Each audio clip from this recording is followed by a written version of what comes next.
Empezamos. Bueno, primero que nada, muchísimas gracias por participar en esta segunda jornada de las cátedras nacionales y en el ciclo de cátedras libres Arturo Jauretche, que las hemos decidido llamar así primero por retomar uno de los principios de la reforma del 18, que son las cátedras libres, ante una situación que hemos visto y que nosotros venimos reclamando hace mucho tiempo, que es la modificación de los planes de estudio, en realidad, que son muy antiguos, acá desde el 94-95, y son totalmente ajenos a la realidad en que nosotros vivimos. Entonces, una de las herramientas que hemos encontrado para hacer un aporte, sobre todo en el pensamiento nacional, en la Universidad Nacional de Cuyo, es hacer este tipo de cátedras libres, donde se pueden explicar algunos asuntos que a nuestro entender son bastante importantes. Y otro detalle, en el nombre también está, es que hemos retomado también el nombre de Arturo Jauretche, uno de los pensadores del siglo XX más importantes de la Argentina, pensador político argentino y formadores del pensamiento nacional, que es uno de los aportes que nosotros queremos hacer acá. Este pensador también trataba un asunto que también se puede incorporar en esta charla, que es la categoría de colonización cultural, que una de sus especies es la colonización pedagógica, que se aplica sobre todo en la universidad y forma a nuestros profesionales ajenos a los asuntos que tenemos los argentinos y los latinoamericanos. Así que por eso hemos decidido hacer esta charla, que tiene hoy el tema de Estado, Nación y Latinoamérica, que ahora tenemos a los oradores para presentar el tema. Van a durar más o menos cada exposición 20 minutos. Vamos a ser rigurosos con el tiempo, así que le pedimos a los expositores que lo respeten, son muchos. Y el primer expositor es el licenciado Martín Arias, que es egresado de esta facultad, de la carrera de Ciencias Políticas y Sociales, y perteneciente al Centro de Estudios Políticos. Martín. Bueno, primero que nada, gracias a las agrupaciones que organizan la cátedra por su invitación. Para mí es un honor poder estar acá y compartir con los profesores, de los cuales he sido alumno, así que primero una gran alegría, una emoción y sobre todo una gran responsabilidad. Así que bueno, en el marco de los distintos temas que van a escuchar acá, seguramente es mucho más productivo lo que puedan llegar a decir ellos desde el punto de vista teórico, y tal vez yo remitirme más a mi experiencia, a la síntesis de mi experiencia reciente como militante político del Proyecto Nacional y Popular y egresado de la carrera de Ciencias Políticas de la Administración Pública. En relación al tema de hoy, que es el tema del Estado y el proyecto de integración latinoamericana, el proyecto de integración nacional o integración latinoamericana, para ser más específico, podemos arrancar diciendo que el Estado tal cual lo conocemos hoy en día, y seguramente ustedes han tenido la posibilidad de estudiarlo en la carrera de facultad, Estado-Nación, como se puede llegar a llamar, es un fenómeno, si lo comparamos con la historia de la civilización, es un fenómeno relativamente reciente, con un origen y un contexto de surgimiento que data del siglo XV, siglo XVI, y que tiene que ver con un contexto geográfico que es básicamente la Europa occidental, y que se vincula directamente a la constitución de las distintas identidades nacionales que se dan durante esa época en ese continente. Entonces, de esta forma podemos decir que básicamente hay una relación directa en ese caso concreto entre Estado y Nación. La Nación entendida como una comunidad que da sustento y legitimidad a ese poder que se va imponiendo, a ese poder unificador y centralizador que se va imponiendo a otros poderes anteriores, como puede ser el poder de los señores feudales, el poder de la Iglesia, y en ese sentido ese poder centralizador y unificador se basa en la legitimidad que le da a estas comunidades. Sin duda que bueno, el Estado-Nación, a partir de esa realidad concreta histórica, también se va extendiendo a otras regiones y a otros lugares del mundo, en el caso de África, América del Sur, América Central, Oceanía, Asia, pero se impone o se va extendiendo en base a lo que es la imposición de las potencias o de los estados nacionales coloniales, que a partir de sus propias disputas van conquistando territorios socialmente productivos cultivo en distintos lugares del mundo y van imponiendo esta idea de Estado-Nación como algo exógeno, externo, y que por ende sin duda se impone en esas realidades ajenas a la idea de Estado-Nación por la propia fuerza. Es el caso en concreto de Latinoamérica, que a diferencia del caso europeo, donde el Estado-Nación se transforma en un elemento aglutinador o cohesionador, en nuestro caso, o sea, la imposición de un Estado rompe la idea de nación, o sea, obstaculiza y divide a la nación preexistente a las ideas de Estados modernos como se entienden en la actualidad. Y en ese sentido, bueno, está claro que los grandes libertadores de nuestra patria, los próceres históricos de nuestros países, no tenían la idea de la argentinidad, ni de la idea de un Uruguay, ni la idea de un Paraguay, ni la idea de un Chile, de un Bolivia, sino que tenían la idea de una patria, de una gran patria americana. Así que bueno, es esta idea de Estado-Nación que de cierta forma rompe, si se quiere, esa concepción de legitimidad previa para elegir desde el propio Estado en nuevas nacionalidades. O sea que a diferencia de Europa, donde la nación es la que de cierta forma da contenido a las naciones, o legitima la constitución de un poder nacional, de un Estado nacional tal cual lo conocemos en la actualidad, en América es la nación la que, a partir de esa división y esa fragmentación artificial en base a intereses exógenos, empieza a constituir nuevas identidades, como es el caso de la Argentina. Eso un poco para marcar un poco cuál es el rol en términos históricos concretos. Sin embargo, hay que marcar que a lo largo de los distintos movimientos independentistas, nacionales, populares, latinoamericanos, ya desde el propio origen de las independencias de nuestros países, de nuestro continente, estaba presente la idea de un Estado. No con las características que asume después, bajo el signo de las oligarquías locales y el imperio de la División Internacional del Trabajo, del imperialismo inglés, de las distintas potencias, pero sí existía la idea de un Estado. Estaban dando operaciones de Mariano Moreno, hay una idea de Estado presente y que se puede palpar en la acción del general San Martín, en su paso por la gobernación de Cuyo, en función de la preparación del ejército para continuar con la gesta libertadora. Está presente una idea de Estado y una acción y un programa de Estado concreto que se ejecuta y se da adelante en Paraguay, que fue lo que desencadenó la lucha de la triple alianza, de la infamia, como le dicen algunos autores nacionales y populares. Está presente en algunos aspectos la idea de Estado, en el bigotismo, y sobre todo está presente la idea de Estado en los dos gobiernos del general Perón, en la época del peronismo.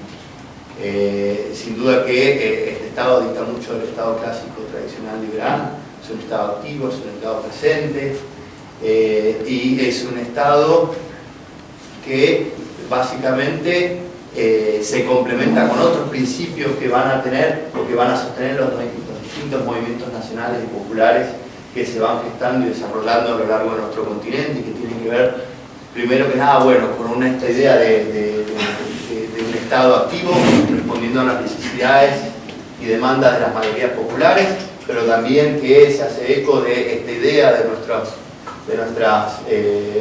héroes revolucionarios independentistas, que tenía que ver con la integración latinoamericana, que tiene que ver también con un profundo humanismo, y que tiene que ver con una base profundamente democrática en lo que hace a la sustancia y no solamente a la forma.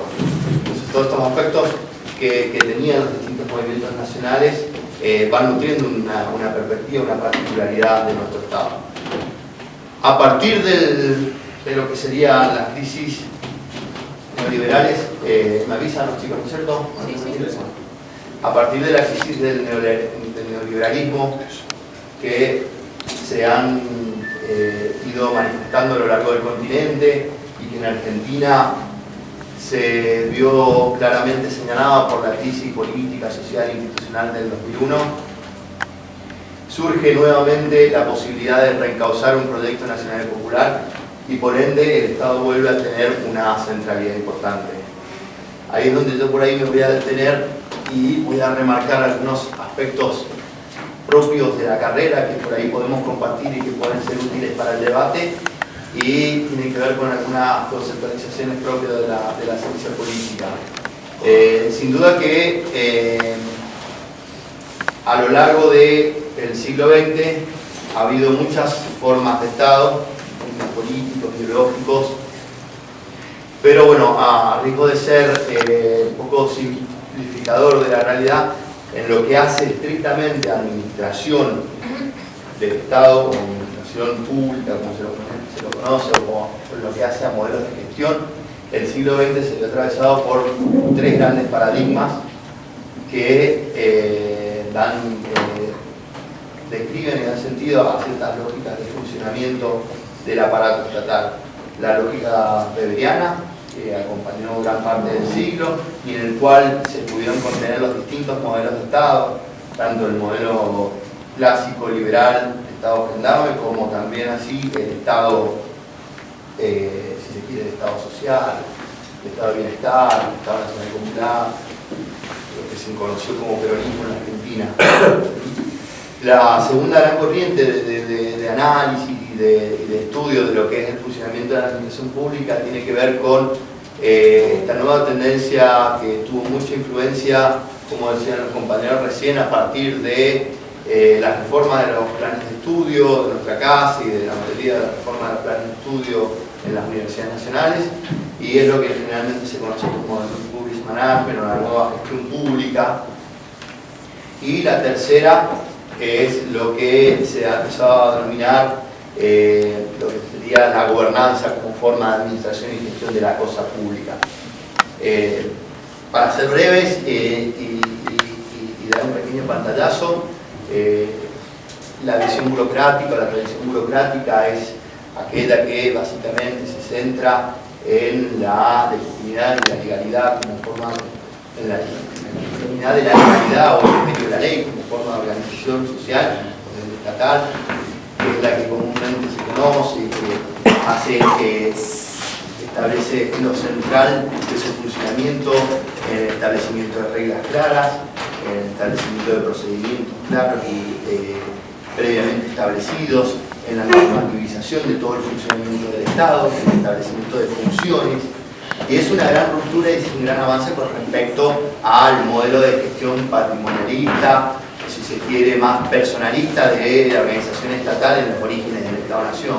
La idea de que el Estado soy yo y lo que el Estado era básicamente la voluntad del gobernante. Entonces, eso es un poco la síntesis de lo que sería el modelo weberiano, que tiene sus pros y sus contras. Es un avance, como lo dije, significa el establecimiento de ciertas metodologías y cierto funcionamiento previsible del funcionamiento del Estado, pero llevado al extremo también tiene serias dificultades y obstaculiza en muchos casos el buen desempeño, el desempeño eficaz y el cumplimiento de los objetivos que muchas veces nos imponemos como Estado y una sociedad. Como respuesta a eso surge la nueva gestión pública, que es esta idea de, siendo muy breve, de llevar al funcionamiento de la administración del Estado los principios de la administración privada. Entonces ya no importa cómo se haga, sino lo importante es que se cumpla el objetivo y cada uno verá cómo lo resuelve y empiezan a ponerse en boga la administración por resultados, la administración por objetivos.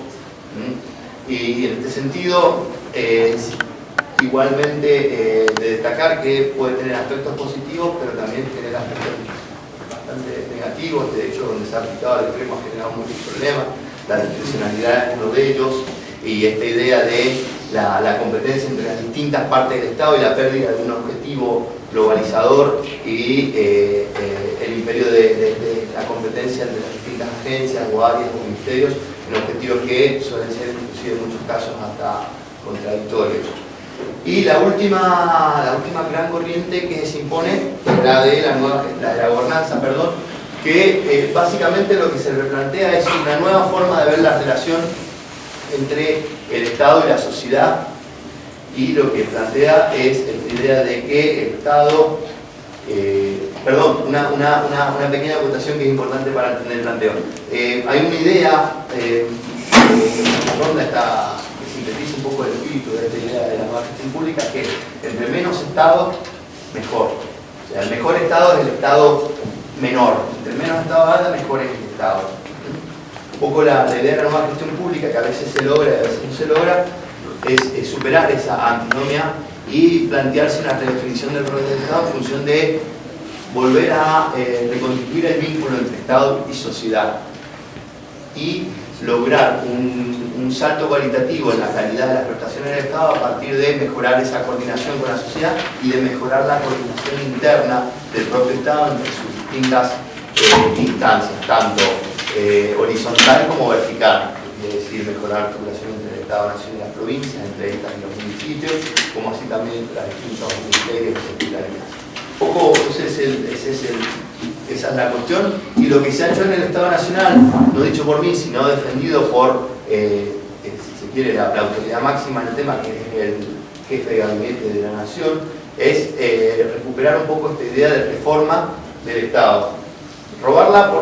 Recuperarla y casi yo diría robarla a lo que históricamente se ha entendido como reforma del Estado, que tenemos un poco más de años y que usamos en los 90 y que editamos en los 90, sabemos claramente que la reforma del Estado casi que fue un monopolio o una conquista de los sectores neoliberales y del modelo neoliberal en contra del Estado, básicamente. O sea, la reforma del Estado tenía que ver con reducirlo a su mínima expresión y sacarle cualquier posibilidad de interferencia con la economía, con la organización social y con el desarrollo del propio país. Entonces, es recuperar, así como Cristina en su momento recuperó el concepto de empoderamiento, que también es un concepto que para algunos nos gusta más, otros nos gusta menos. Cristina, desde su legitimidad y desde la investigación institucional que tiene, lo toma y empieza a hablar de empoderamiento nuevamente. Y dice, wow, uno que por ahí está renegando desde su humilde lugar de ciertas cuestiones, por lo que representan o por cómo se han usado, bueno,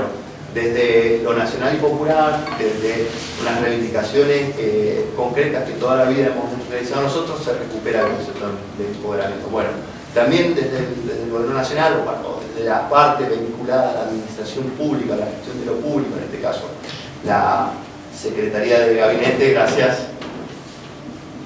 la Jefatura de Gabinete, se busca recuperar este concepto de reforma de Estado, pero dándole un nuevo horizonte, una nueva perspectiva, y que tiene que ver con entender de que si nosotros entramos a una etapa donde post-crisis del 2001 y a partir del 25 de mayo del 2003, con la llegada de Néstor Kirchner al gobierno, se empieza a hablar de la posibilidad de una ruptura con ese modelo neoliberal y el surgimiento de un nuevo modelo de acumulación y de organización social que tiene que ver con el crecimiento económico, pero ya no solamente en términos monetarios, en términos de indicadores, sino también un crecimiento económico con inclusión social.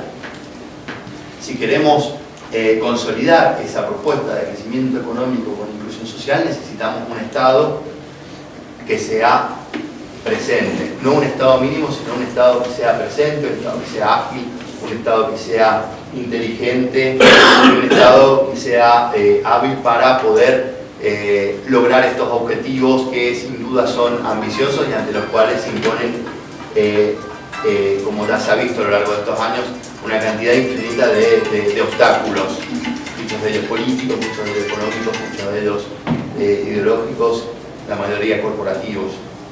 Entonces, para poder llevar adelante y concretar esta idea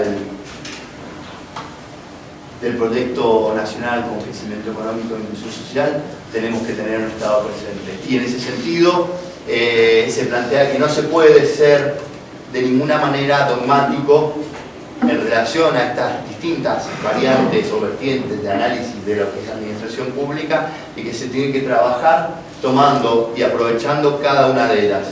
En definitiva, no casarse con ninguna particular, sino poder aprovechar en función de nuestro contexto histórico, regional, en el momento que atravesamos, cada una de ellas en función de las necesidades del cumplimiento de nuestros objetivos como país.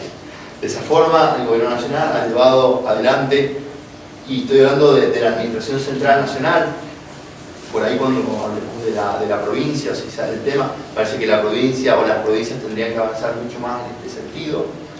Así que bueno, hago esta salvedad. El gobierno nacional ha avanzado en la profesionalización y la jerarquización del empleo público, como una señal concreta, y en la carrera, lo que hace la carrera de empleo público ha recuperado la idea de la carrera de empleo público, lo que hace referencia estrictamente al aspecto tradicional o burocrático o weberiano de lo que hablamos en un principio. Así llámese convenio colectivo de trabajo, llámese tanto generales como específicos por sector. Se ha avanzado en aspectos vinculados a concursos, se ha avanzado en la idea de rescalafonamiento y sobre todo se ha avanzado en esta idea de empezar a ir contra esta idea que se impuso en los 90, que era la cuestión de los contratos, que muchas veces generan situaciones de precariedad y de asimetría con las plantas permanentes que se desempeñaban en los distintos sectores de la administración. Ahí tenemos una fuerte señal de un avance en lo que respecta a lo que es la tradición burocrática y que tiene que ver con esta idea del funcionario público de carrera, que es recomponer el Estado en función de tener una burocracia en ese sentido fuerte y profesional. Eso sin duda que en sí mismo no resuelve nada y no garantiza por sí mismo que vamos a tener un Estado en función de las necesidades del desarrollo nacional y popular. Pero bueno, es un paso importante, gracias chicos. En relación a lo que sería la nueva gestión pública, también desde la misma área se ha avanzado en lo que respecta al asesoramiento a aquellos sectores o áreas del Estado que quieran avanzar en la elaboración de programas y planes estratégicos. Hay equipos especiales trabajando respecto al tema para acompañar estas acciones.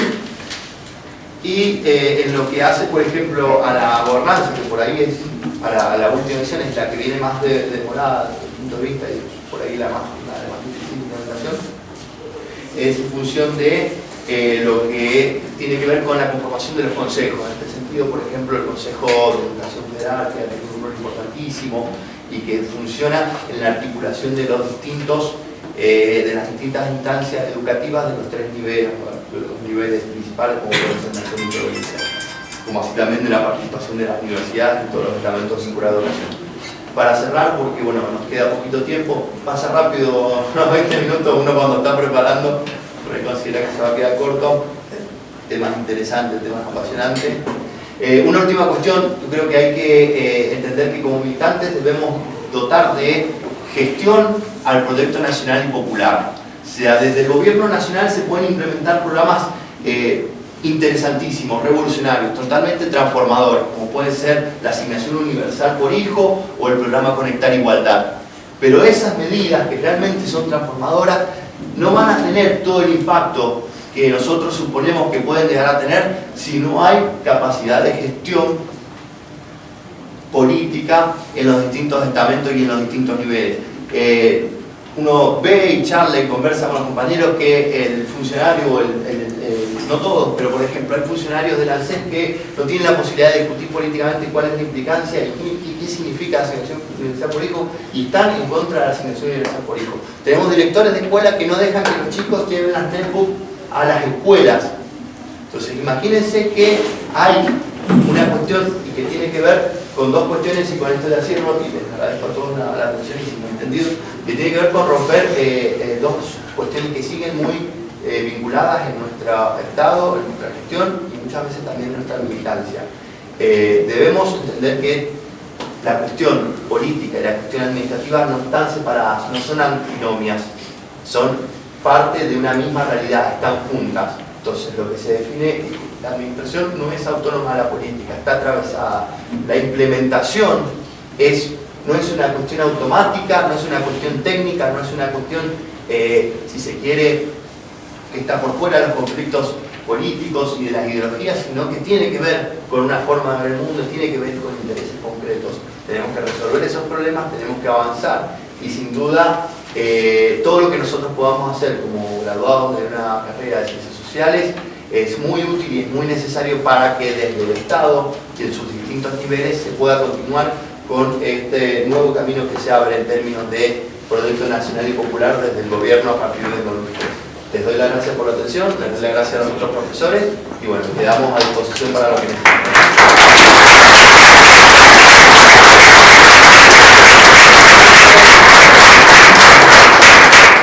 Gracias, Martín. Ahora le vamos a dar la palabra al profesor Roberto Royman, magíster. Roberto Royman es profesor, maestro Roberto Royman, que es profesor de la Cátedra de Economía Argentina en esta facultad y también de Teoría Económica 1, y al profesor Jordán, Jordán, perfecto, que también va a estar en la... que también va a estar en la misma exposición en estos 20 minutos. Así que tiene la palabra el profesor Roberto. Acá tenemos un problema, Houston, que tenemos que pasar las diapositivas, que son varias. Yo le voy a hacer una sugerencia.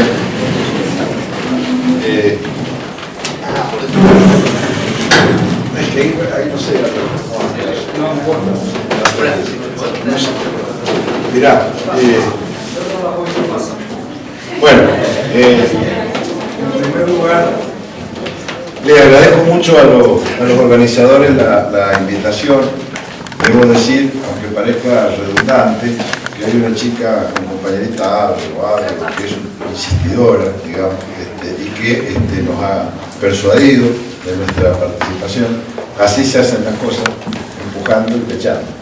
Por otro lado, es una obligación para nosotros como profesores, por un lado, pero por otro lado, como yo decía maestro, me joda recién, pero en realidad, como personas que lo que nos interesa es ayudar a la conformación de mayores niveles de conciencia, y eso se expresa en organizaciones, colaborar con lo que son organizaciones, de alguna forma, lo que va construyendo el poder en Argentina. Yo quiero decirles que la clase a la que ustedes van a asistir es un poco como subirse a una calecita. Les pido que hagan un esfuerzo de concentración. Son solo 111 diapositivas, si no me acuerdo, así que ustedes se dan cuenta que para pasarlas en el tiempo que tenemos es un poco difícil, de modo que lo que vamos a hacer es más mostrar las imágenes, generarles inquietudes. No tomen apuntes porque no van a poder, pero además esto les queda a ustedes. Además, lo que van a encontrar que en las estadísticas, que hay mucho, que vamos a trabajar algunas pocas nada más, pero hay muchas a propósito, están las fuentes, para que los que tengan interés lo hagan. ¿Cómo quedamos acá que era con avance de página? No sé, no me ayudaría algo, porque el Jodar no, porque la vas a pasar muy rápido. El Jodar le agarra el ataque de desesperación. Yo te digo, vamos, y no, pasate la primera, por favor.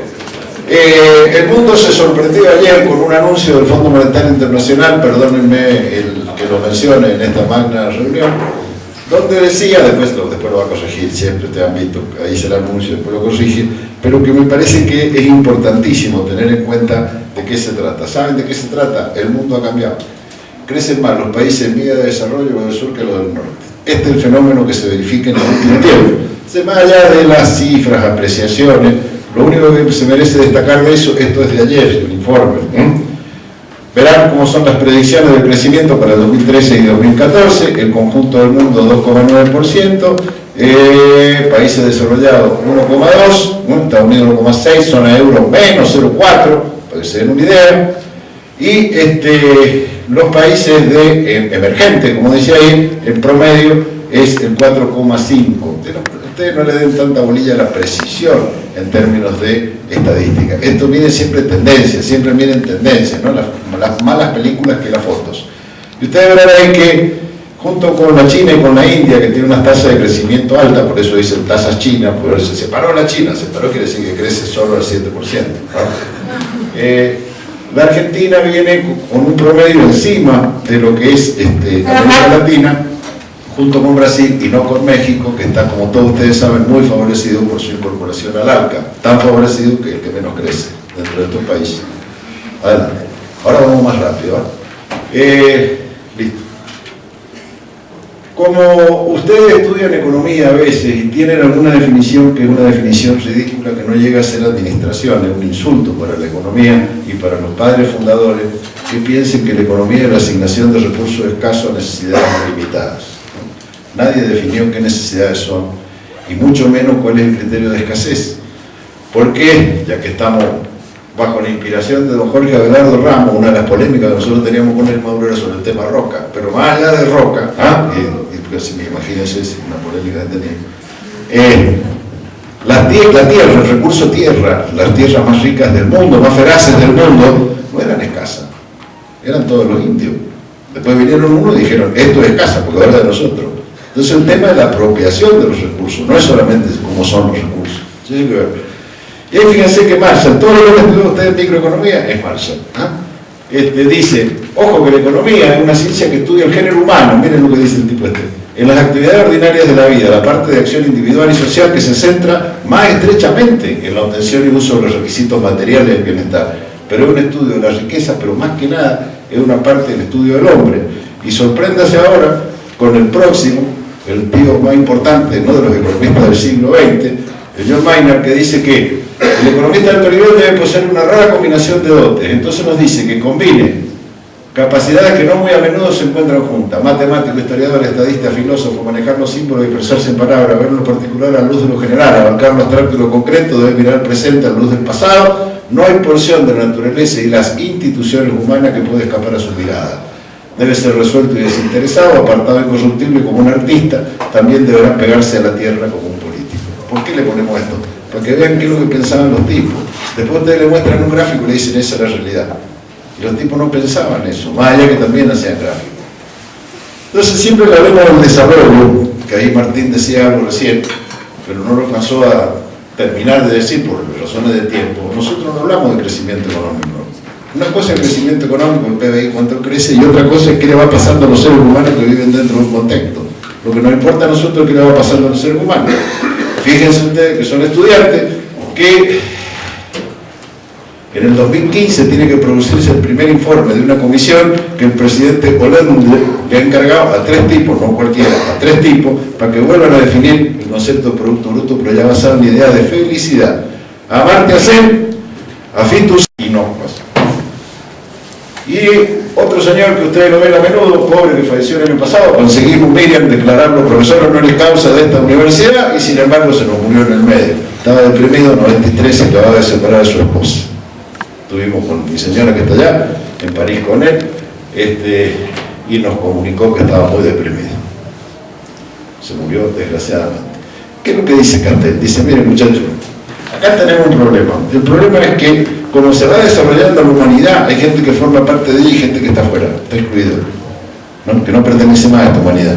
Así que lo que esto es la nueva cuestión social, famoso tema del siglo XVIII, XIX y XX. Miren, ahora la crisis es la posibilidad o no de una sociedad que se cuestiona si es capaz de mantener la cohesión entre todos sus miembros. Entonces, dice desarrollo con inclusión, de eso está hablando. La crisis de la sociedad salarial, por todas las cosas que ustedes saben, vamos.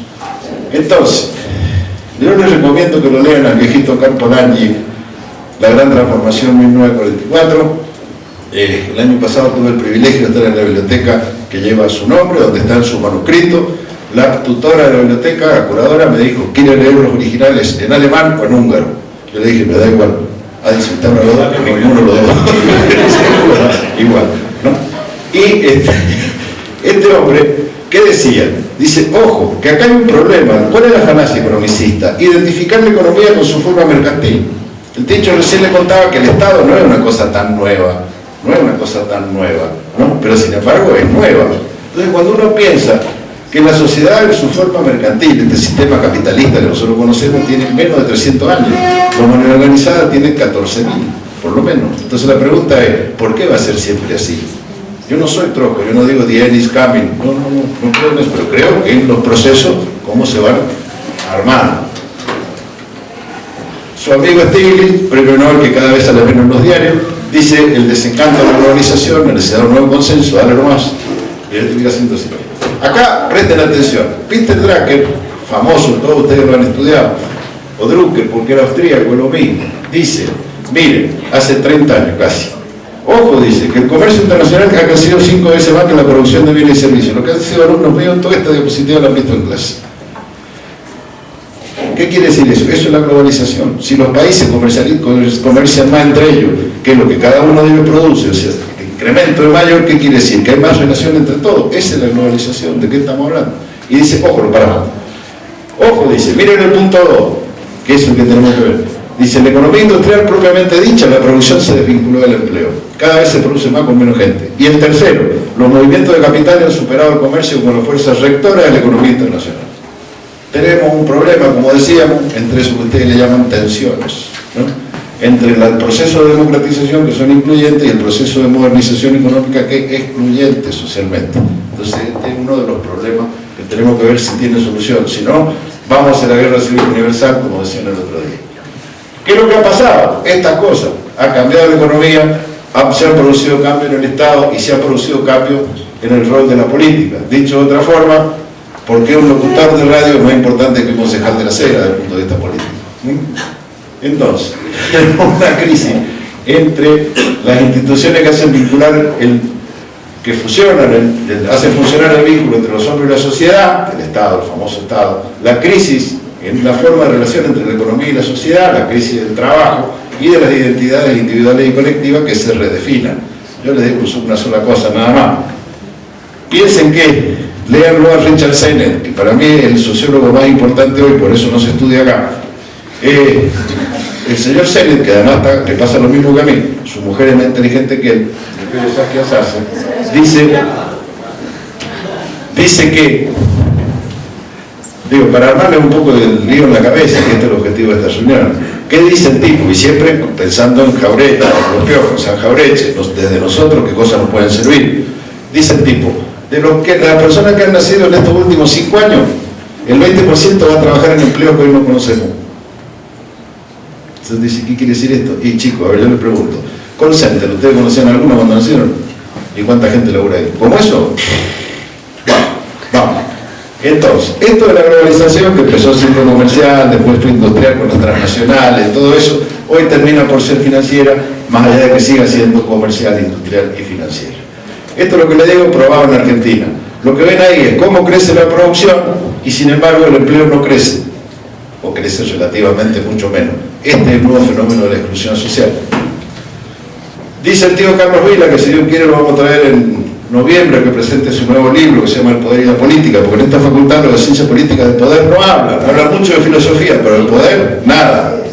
Dice, mire, hay que recuperar la política como voluntad de transformación de la realidad colectiva, pero esa política, ¿no? Dice que la globalización ni es un fenómeno nuevo, ni es un proceso que no se trata de un proceso homogéneo, que no va a homogeneizar a todo el mundo, que no conduce a con progreso general y Estado universal, que necesariamente no conduce a la globalización de la democracia, y que acarrea la desaparición progresiva del Estado, o al menos una pérdida de importancia en lo mismo. O sea, que una cosa es la globalización como proceso y otra como ideología, el pescado podrido que venía colado dentro de este proceso. Ustedes saben que esto es lo que está sucediendo, ahí tiene representada la Tierra a la velocidad del caballo, del ferrocarril, del avión, del satélite, no, aquí lo que era el avión es lo mismo, y después Internet que ya está, si no existe más. Para que sigan pensando que eso es burgués y proletario casi una antigüedad, dice Bauman, ahora lo que están es los tipos que viven en el espacio y los que se mueven en el tiempo.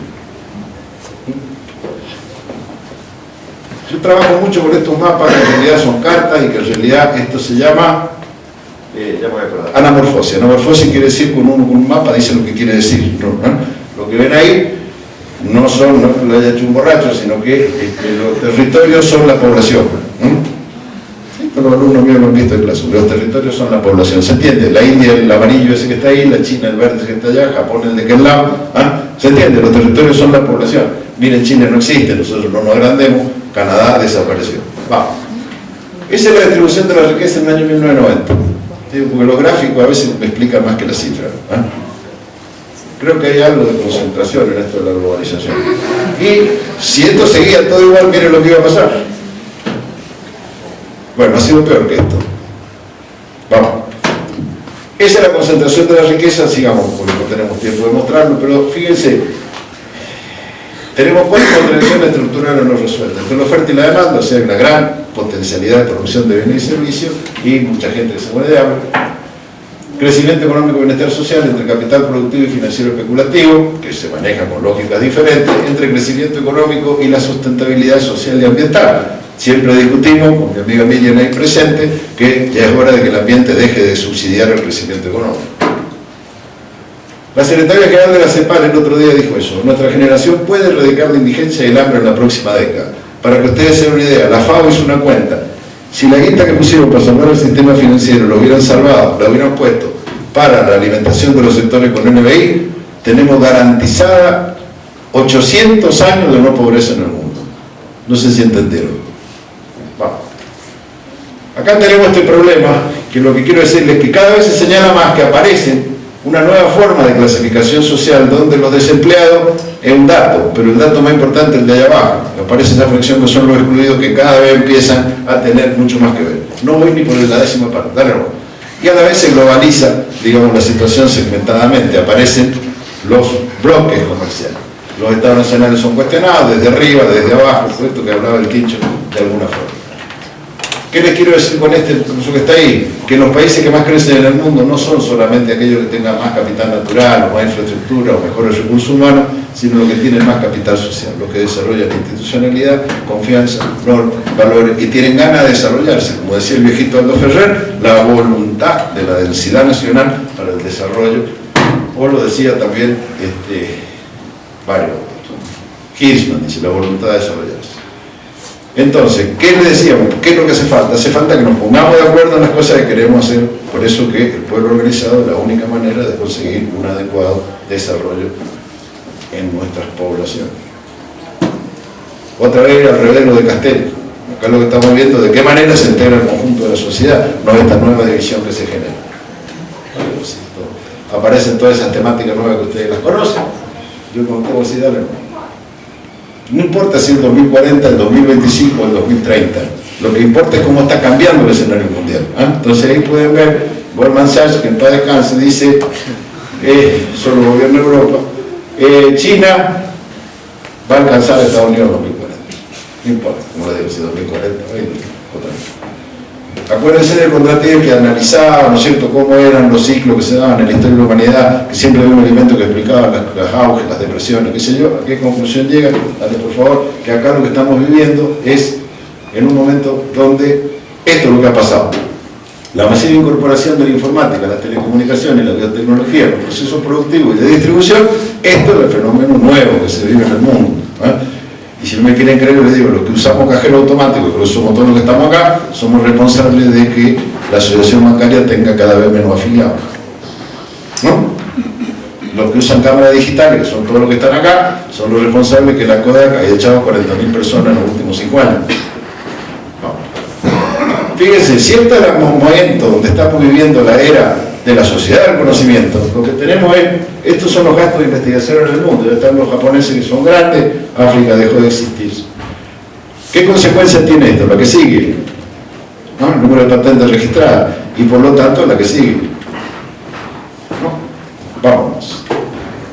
Entonces, hoy de lo que se habla, más allá de todas las décadas que han pasado, hoy el concepto predominante es el concepto de desarrollo humano, ¿no es cierto? ¿En qué consiste? En eso.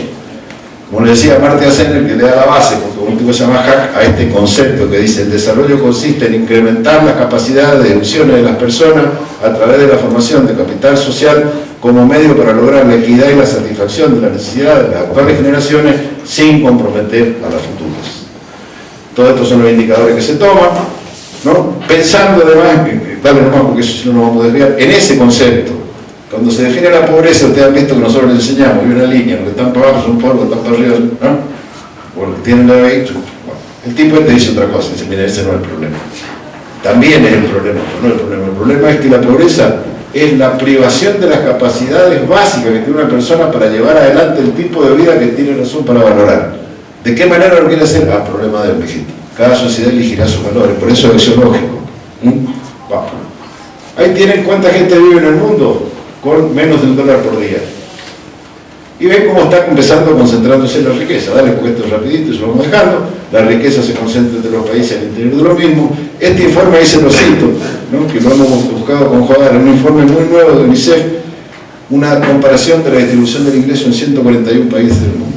Miren lo que pasa. Dale con esto rapidito, porque después, dale, por favor, si ahí lo tienen, se los dejamos. Miren, ¿por qué? ¿Qué pasa con que esta es la discusión interesante. ¿Por qué es disfuncional la desigualdad? No es solo un tema ético, no es solo eso, que es el principal, sino que es lo que se ha probado, que a diferencia de lo que nos decían, primero crezcamos, después distribuimos, el derrame se va a producir, el goteo va a venir, ¿no? Lo que se demuestra es que en los países que tienen mejor distribución del ingreso son los que más crecen. Ahí lo entienden. Entonces, si hay desigualdad, se ralentiza el crecimiento económico. Si hay desigualdad, genera problemas sociales y de salud. Si hay desigualdad, aumenta la criminalidad. No hay correlación entre pobreza y criminalidad. Sí la hay entre inequidad y criminalidad. Es un tema fundamental. Claro, produce inestabilidad política, obviamente. Conduce a desigualdades sociales más graves, sobre todo en la infancia. Sabemos lo que es, ¿no es cierto?, el círculo vicioso de la pobreza. Entonces, ahora, es el mundo que se arma después de la posguerra, Fondo Monetario, Banco Mundial, el GATT, no más. Esos datos nunca se habla de que el comercio mundial está, un tercio son multinacionales adentro sí, intramultinacional, otro tercio multinacionales con tercero y otro tercio son un montón de empresas. Si el comercio internacional no lo administra el Estado, lo administran los multinacionales. Es así de sencillo. Esa exportación de productos naturales, exportación de maquinaria neta, entre lo que se exporta y lo que se importa, por eso Estados Unidos lo sabe. Y esos son productos electrónicos que lo ven acá para México tan grande por la máquina, ¿no es cierto? Todo lo que es ensamblado. La debilidad que tenemos nosotros en nuestra región, ¿cuál es? Poca densidad de comercio intrarregional. Lo que comercializamos dentro de los países de Sudamérica, América Latina, es bajo comparativamente con el resto del mundo. Él lo tiene de otra forma. Ese gráfico es de mi tía. Mi tía dice que lo que ven en verde es capital producido, lo que ven en amarillo son recursos naturales. Lo que está acá, países de ingreso bajo, países de ingreso medio, países de ingreso elevado. Los países de ingreso elevado, fíjense ustedes, son los que más valor agregado producen dentro de su territorio. Pero orgullo, mi tía. Sin embargo, lo tienen probado con números. CEPAL, crecimiento de los últimos 50 años, lo que ven ahí abajo, la década perdida de los 80, cómo crecimos para atrás, no para adelante.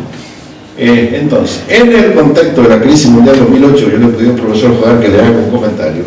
¿Qué pasó con América Latina? Dale, no, cuando tenga así, dale, no. La crisis global sorprendió a América Latina después de un periodo muy favorable. ¿Por qué? Porque habíamos tenido una época de acumulación de reservas, entre otras cosas. ¿Por qué? Porque se dejó de pagar la deuda externa en Argentina, entre otras cosas, ¿no? Se reestructuró la deuda, se dejó de pagar interés.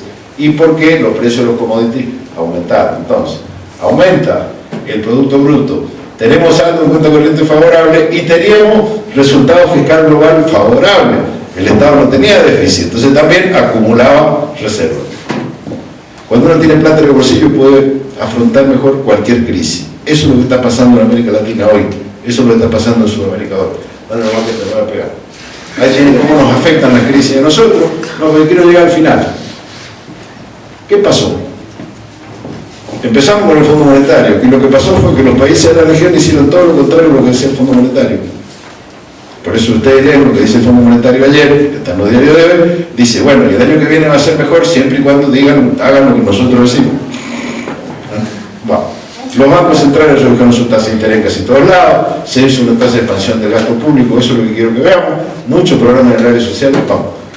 Ahí tienen un conjunto de políticas, sobre todo políticas sociales, ¿no? Separadas por América del Sur, México y Centroamérica.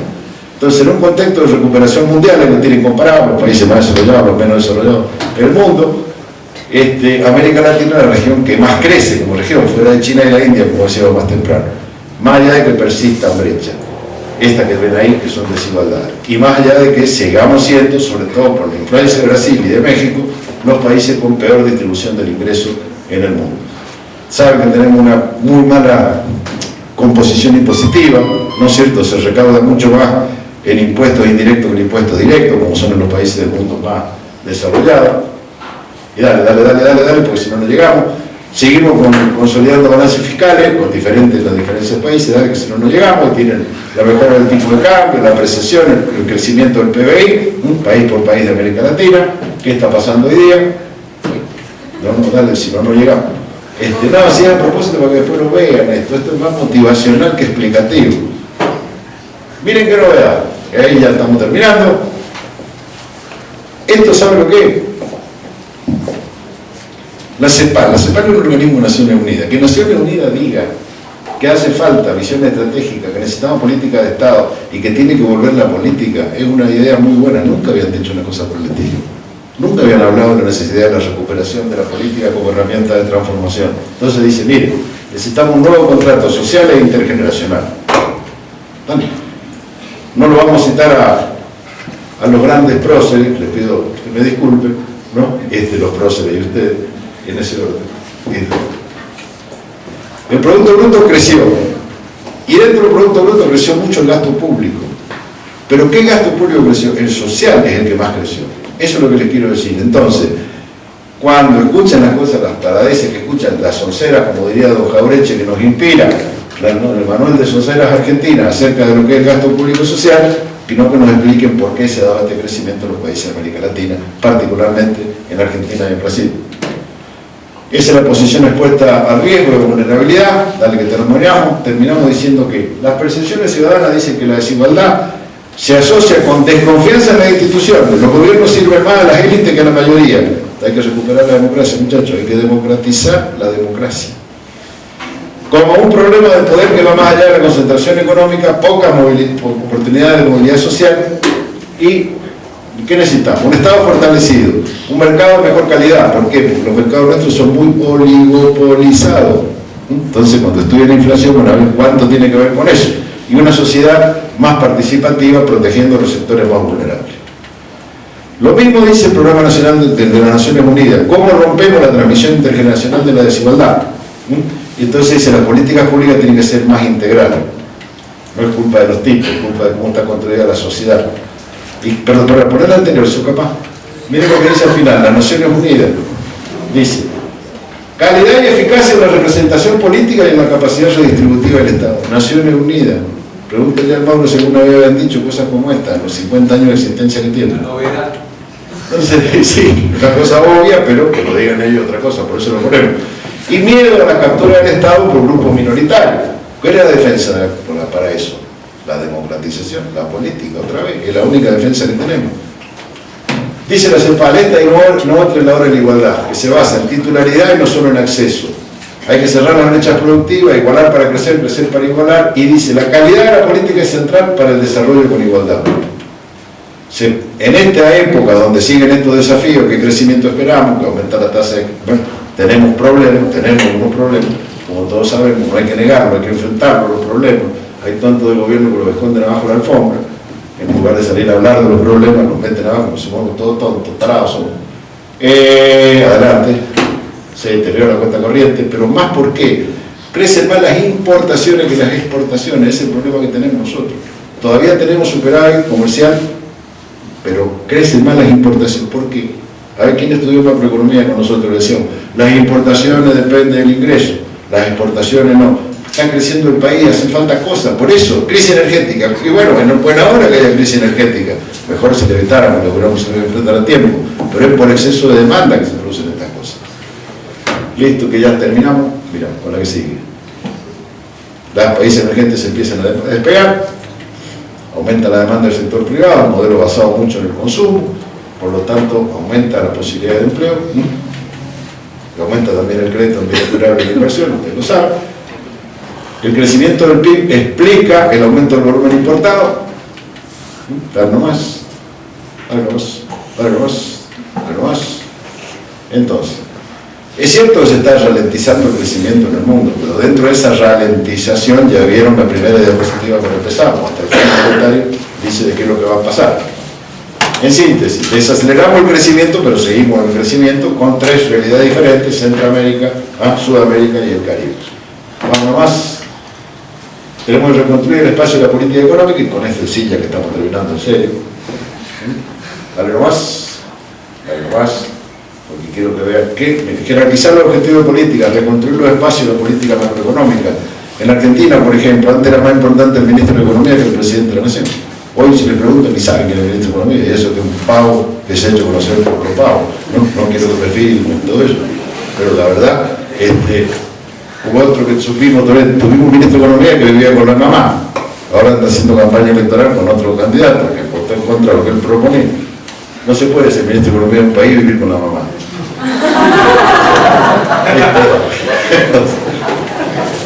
Tienen la presencia y la equidad en la agenda de desarrollo. Después se fue como una vez, toda la medida que hay de presencia y la equidad en la agenda del desarrollo, ¿no? Ahí está citada la fuente, es muy difícil conseguir datos de UNASUR, ahí tienen de dónde sacar datos de UNASUR, es muy difícil sacarlo, por eso está puesto ahí. Miren, en el medio de esta crisis que estamos viviendo, en el medio de esta crisis mundial que se está viviendo, que algo le va a decir, joder, que me va a matar, además. Lo que tenemos que tener presente es que la verdad es que América Latina lo está enfrentando con bastante bien. ¿Y por qué? Porque se tomaron la medida del caso. Dice, bueno, había viento de cara favorable, está bien, hermano, pero llovía sopa y teníamos cuchara, no un tenedor. Dios ayuda a quien ayuda. Hay un dicho ruso que dice, mantén la mente en Dios y el bote cerca de la costa. Y que terminemos con la otra situación de depredación que tenemos en recursos naturales. Esto, si ustedes no se acuerdan, es la British Petroleum en el Golfo de México. Al día de hoy no hay quien sea responsable de esta catástrofe ecológica. Nadie se hace responsable de eso. La culpa del otro, el otro, el otro, el otro. La cuestión es que seguimos en una situación donde nos pensamos que podemos seguir creciendo como queramos y un día hace frío, otro día hace calor, un día hace frío, otro día hace calor y decimos, ¿qué estaremos haciendo? ¿Qué estaremos haciendo? Esta era la última.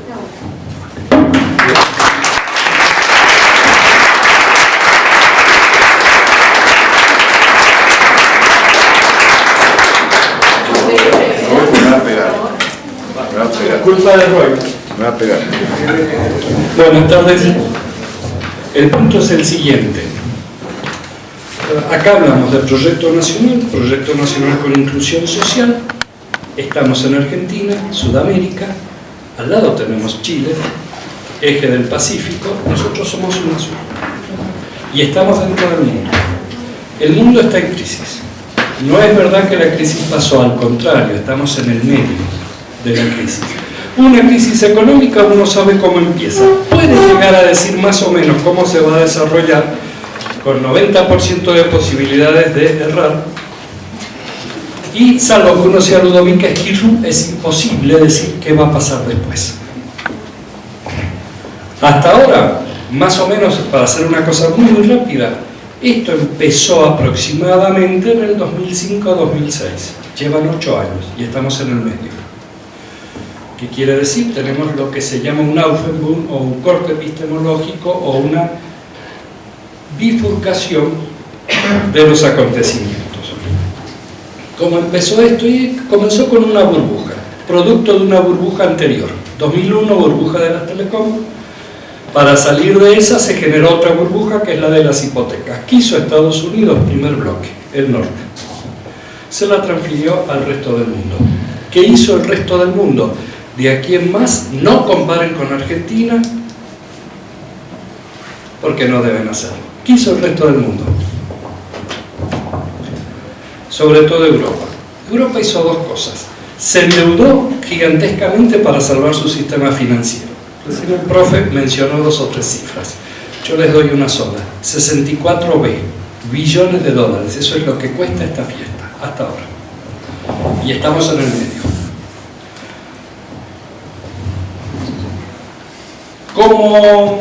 ¿Cómo lo hizo Europa? Y nacionalizó la deuda de ciertas instituciones financieras. Too big to fall, demasiado grandes para caer. Estados Unidos hizo algo parecido, pero tiene la maquinita de hacer billetes. Estados Unidos emite y el resto guarda los dólares. De ahí viene el blue, de ahí viene todo lo demás. Nunca vayan a salir todos juntos, porque el señor ese que se agarraba la cabeza va a ser una anécdota. Pero puede llegar a ocurrir. Primer hecho histórico que quiero remarcar: cuando les pasó esto, levantaron la tasa de interés y las deudas se tornaron imposibles de pagar. Eso provocó la década perdida en América Latina y le arruinó el gobierno a la naciente democracia, que es de Patricio Mesa y otras cosas. Pero eso le tornó inviable el sistema económico. Hoy estamos al borde de que esto vaya a pasar. 2. ¿Qué le está ocurriendo a Europa? Y esto es muy interesante. Europa está desarmando su estado de bienestar. ¿Por qué? Pues acabó la Guerra Fría. No lo necesita. ¿Y lo desarma para qué? Para transferir el costo de la deuda a cierto sector. Muy neoliberal el paradigma, al sector mano de obra o al sector más pobre. ¿Cómo lo hace? Y lo hace con ciertas contradicciones. Sube la jubilación, baja las jubilaciones, pues los viejos viven mucho y gastan. El ministro de Economía de Japón, del nuevo gobierno japonés, dijo a ver si se mueren rápido. No se los dijo así, Japón es otra cultura. ¿Por qué? Porque duran 30 o 40 años y no hay Estado que lo mantenga. ¿Por qué? Porque en los sistemas de reparto, capitalización fracasó. En los sistemas de reparto se necesita base poblacional creciente. ¿Sí? ¿Y qué le está ocurriendo a Europa hoy? Tiene la población muy vieja, no caben más. Y el Estado no soporta las prestaciones sociales. Si está transfiriendo el costo de esta crisis a su población, es imposible que la mantenga. A ver, ¿cuál es el paro de Europa y los pigs? Serían los cerdos del Mediterráneo. Y está más o menos entre el 24 y el 30% de la población. Cualquier comparación con Argentina no es ociosa. Nosotros lo tuvimos igual o peor. ¿Qué está haciendo para salir? Lo inverso, aumentar la desocupación porque hace cada vez más ajuste. ¿Qué ha hecho históricamente Europa cuando le sobraba población? Europa es la que hace todo. Hace tres cosas. Hace que se vayan, son las inmigraciones, nuestros antepasados que vinieron acá. Los mata, las dos guerras mundiales, o genera un estado de bienestar, que es precisamente lo que está desmantelando. Es decir, tiene mucha gente, su Producto Bruto no crece. ¿Cuántos puntos tiene que crecer el Producto Bruto para tomar un punto de desocupación? ¿Se acuerdan de los 90? Se hablaba de 4 o 5 veces. Quiere decir que no va a poder absorber ese 27% y siguen haciendo ajuste. Merkel está gobernando Europa y está en el cuarto Reich. Espero que no termine igual que el tercero. Pero los tiempos cada vez se aceleran. Segundo problema que tiene Europa. Es un disparate lo que han hecho. Tienen un banco central autista y no tiene gobierno. O sea, hay una moneda sin Estado y estados sin moneda. No tienen política monetaria, no pueden tener política fiscal. ¿Qué es lo que estábamos hablando nosotros de la recuperación del Estado aquí? ¿Qué hizo Latinoamérica, apoyándome en lo que decía el profe? Recuperó el Estado, esto es, recuperó su política monetaria, recuperó su política fiscal y comenzó a integrar gente. ¿Vale? Ahora bien, ¿qué es lo que está haciendo el mundo? Exactamente lo inverso. Primera pregunta, intenten contestarla después. ¿Se puede ir contracorriente? Segunda cuestión que es muy interesante. ¿Qué está ocurriendo en la Unión Europea? Tenemos primero, una falacia con la moneda y segundo, una fortísima contradicción entre democracia y república, que es la base de Occidente. ¿Por qué? Porque los que gobiernan hoy no son electos. Es la Troika, y la Troika está en crisis. El Banco Central Europeo no lo elige nadie con el voto popular. Lo elige la burocracia de la Unión Europea, que a su vez no son electos, sino que son elegidos directamente por ciertos personajes de ciertas corporaciones y países.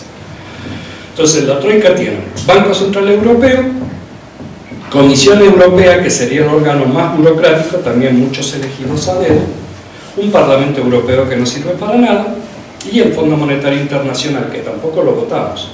Y estos son los que imponen políticas.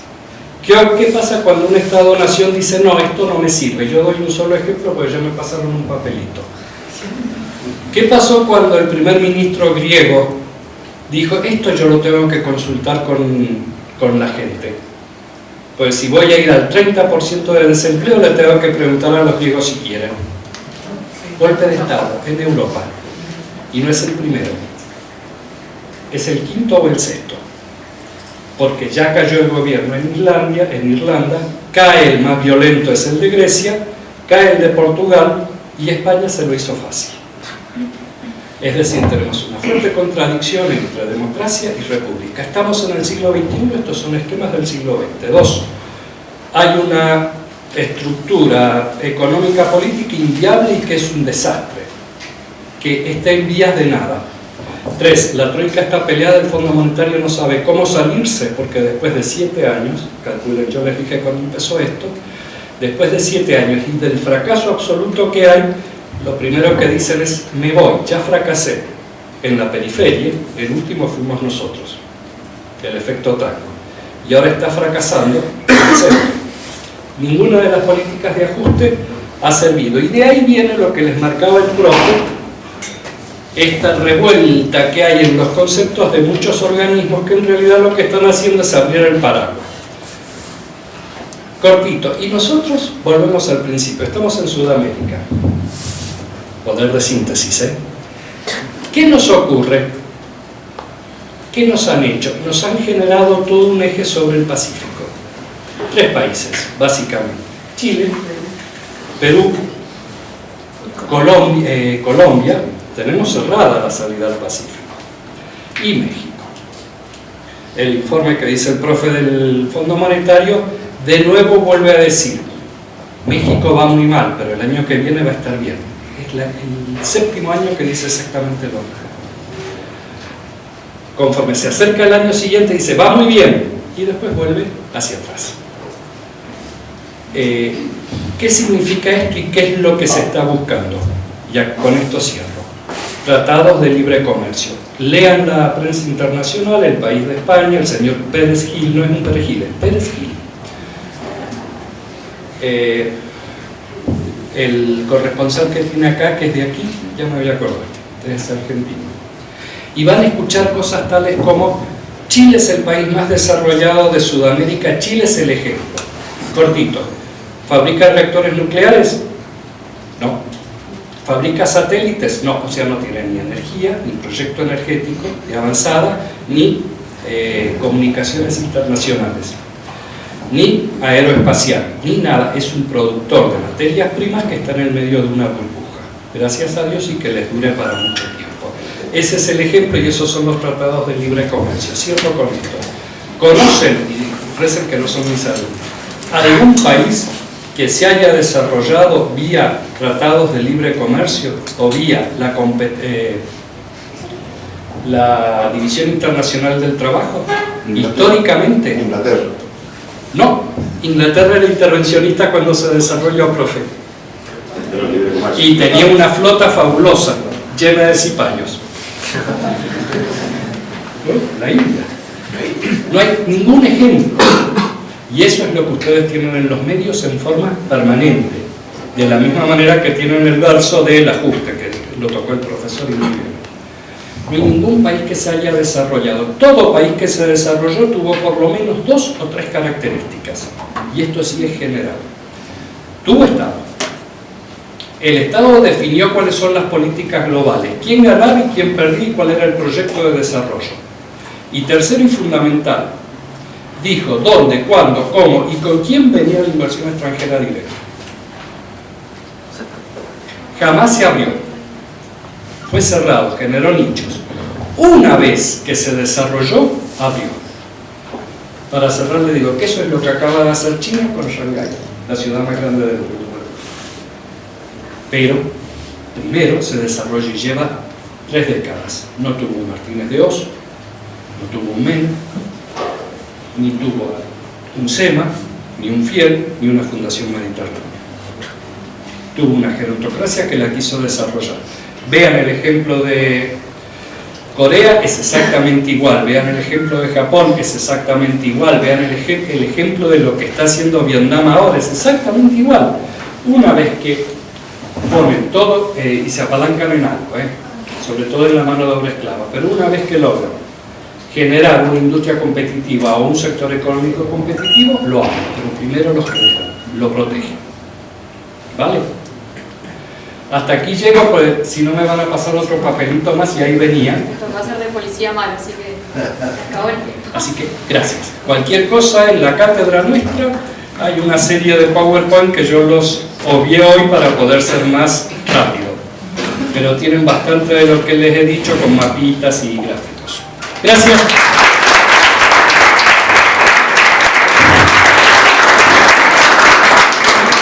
Un poco corto de tiempo, por eso la intervención en la exposición. Y nos queda el cuarto y último orador.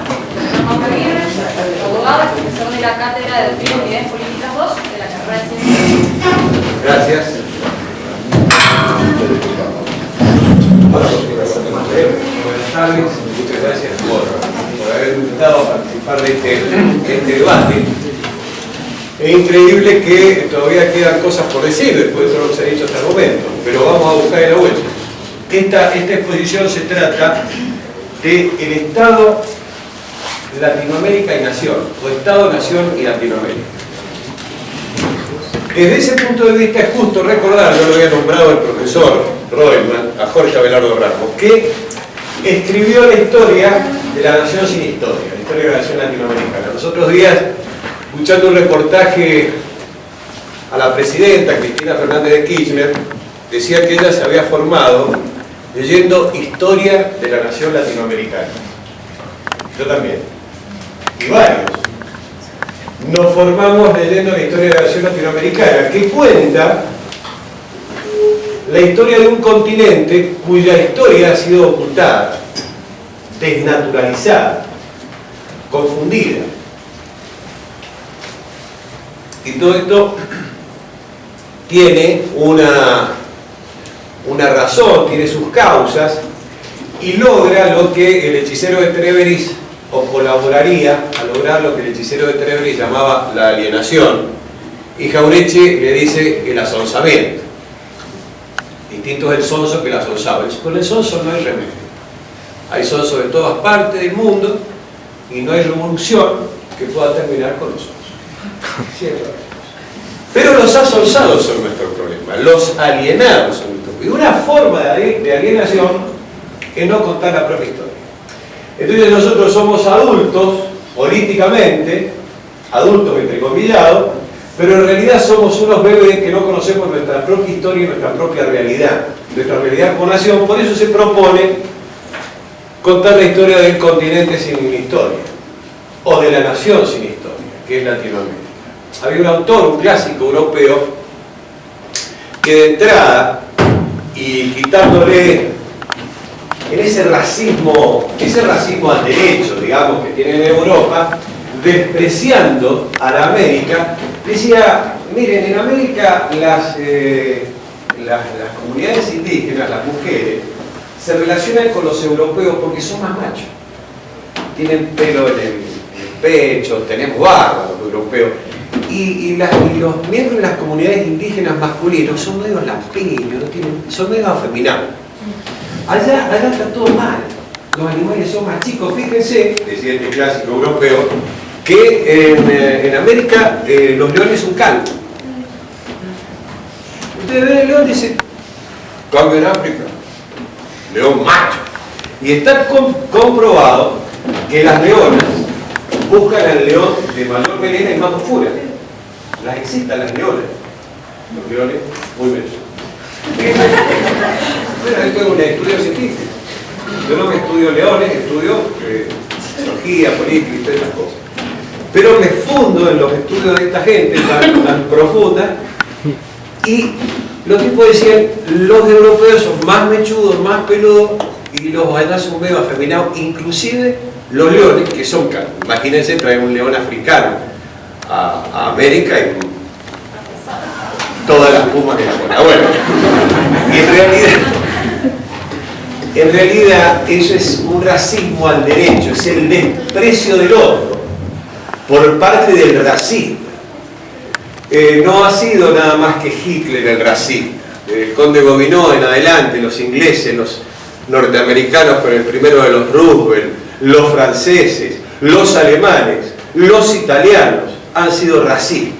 Pero han tenido ese racismo al derecho, de despreciar al otro, y los mejores del mundo soy yo. Hitler decía, la raza blanca está en la punta de la pirámide, lo más destacado. Lo peor son los negros, y en el medio hay una cantidad de subrazas.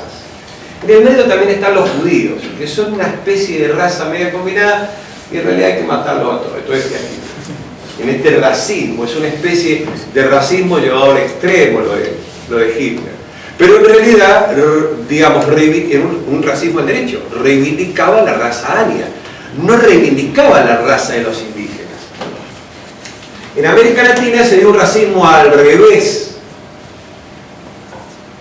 Entre la tienda y la hacienda, vinculada al mercado internacional, dijeron e impusieron Los inteligentes y los mejores son los europeos y los norteamericanos. Y nosotros somos unos brutos salvajes que vos vas a Estados Unidos, comprás el diario y dejás la moneda. ¿Cuánto estúpido viene a relatar ya vamos a ver en Estados Unidos y la crisis del Estado norteamericano? De Detroit, de 20 estados más, y de la crisis del Estado norteamericano, que ha tenido que suspender a 800.000 empleados públicos por el momento. De hecho, váyanse a sus casas y vuelvan cuando les avise. El Estado de la potencia más poderosa del mundo no tiene para pagar los sueldos. Eso sí, si compras el diario, dejás las manos norteamericanas, son tan morales. Este es el racismo al revés. Ramos decía en el atento a que aquel clásico había dicho que los leones son calvos. Dice Abelardo en el prólogo de su libro, en la parte final, le digo una cosa pero buscando la otra. Dice, cita a un padre, un tal Acosta, que le escribe una carta al rey en la época de la colonia, y dice, Acosta al rey: a muchas de estas cosas de India, testas, escribían así en aquella época, no lo estoy leyendo mal. A muchas de estas cosas de India los primeros españoles les pusieron nombre de España. Y dice Abelardo Ramos: buena elección para no repetirla con la historia, la sociología y las ideas en la América criolla.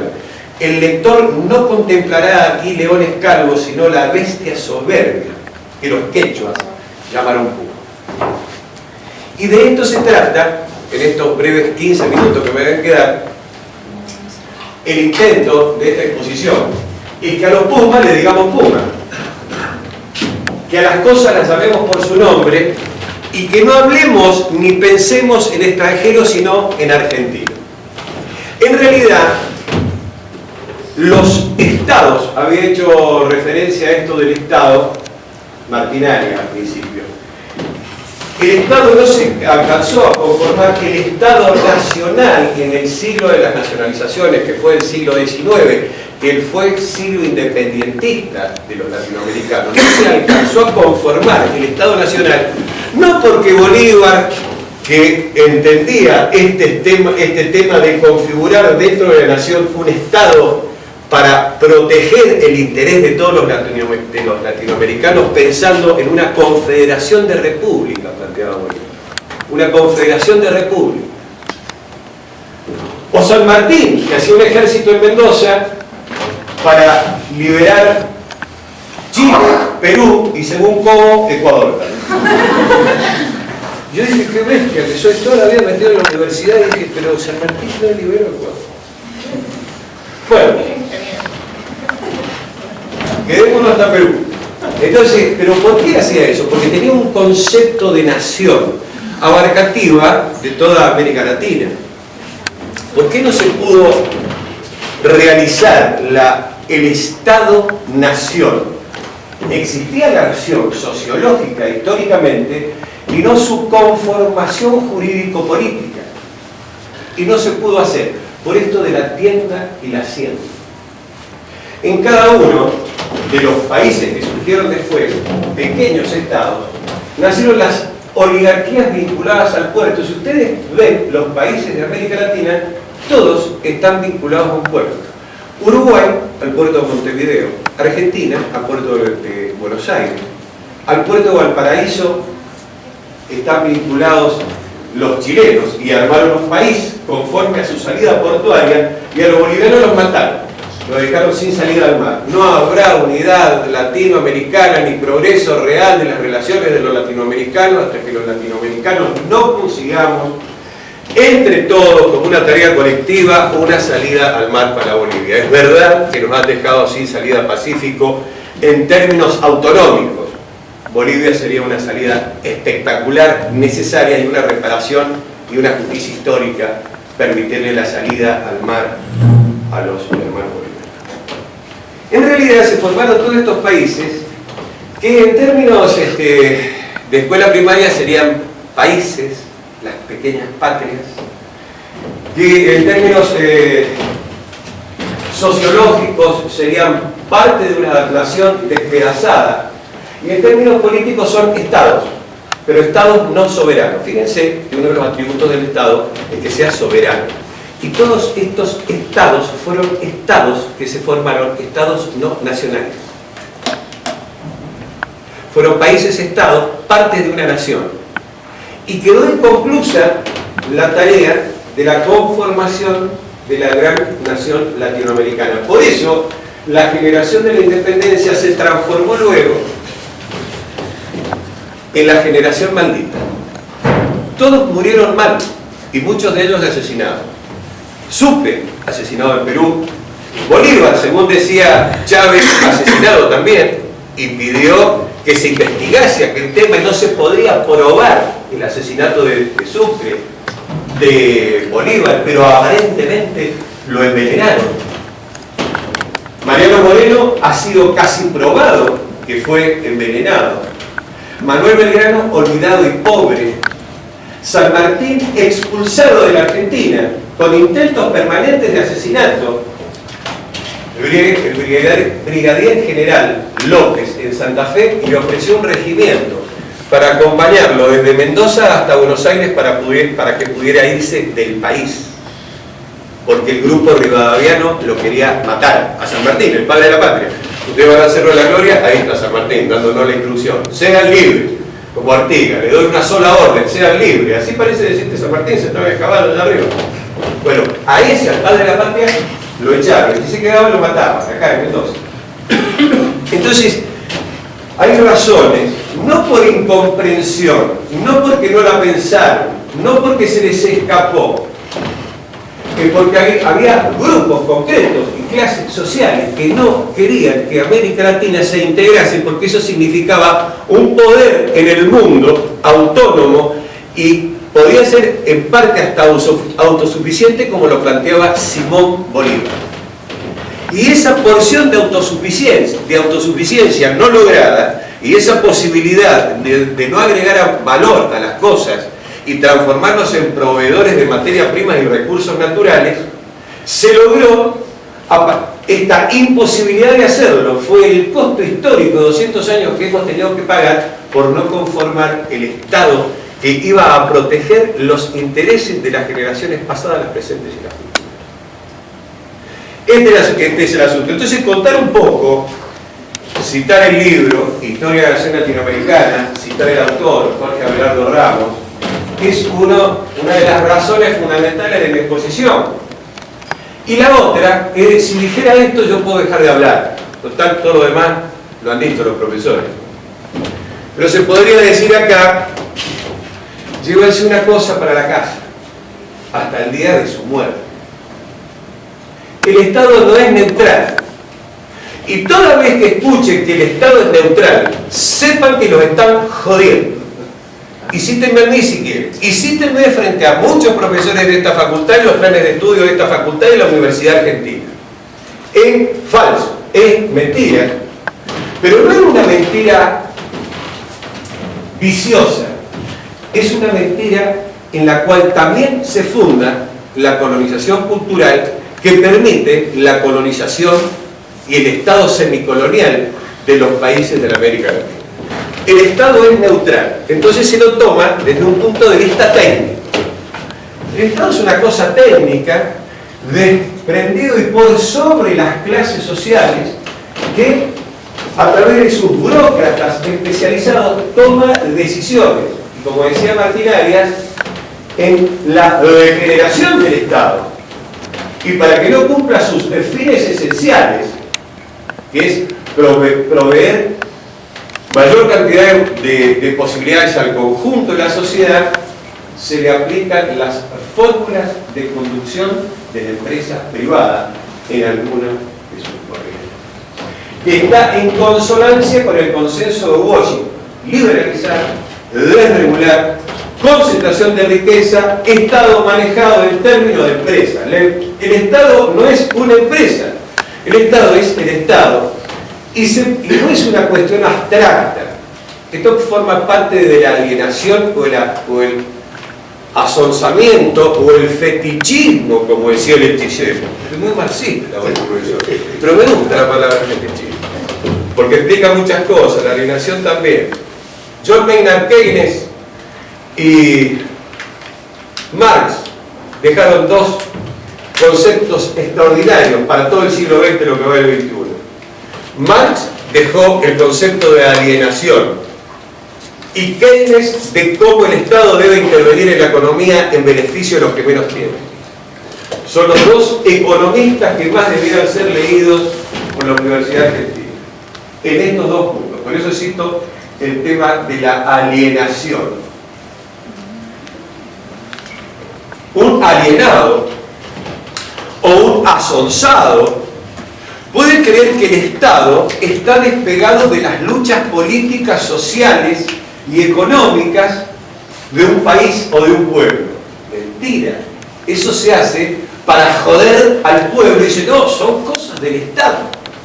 El Estado ha creado una burocracia que toma decisiones, que pone impuestos, que declara la guerra, que exime de impuestos a otros, porque son cuestiones técnicas. Es mentira.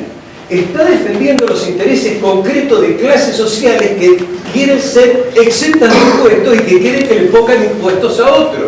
Y que quieren declararle la guerra a aquellos países y no a estos. Y no quieren declararse neutral en otro conflicto. Véase el Estado de los Estados Unidos. ¿En nombre de qué técnica?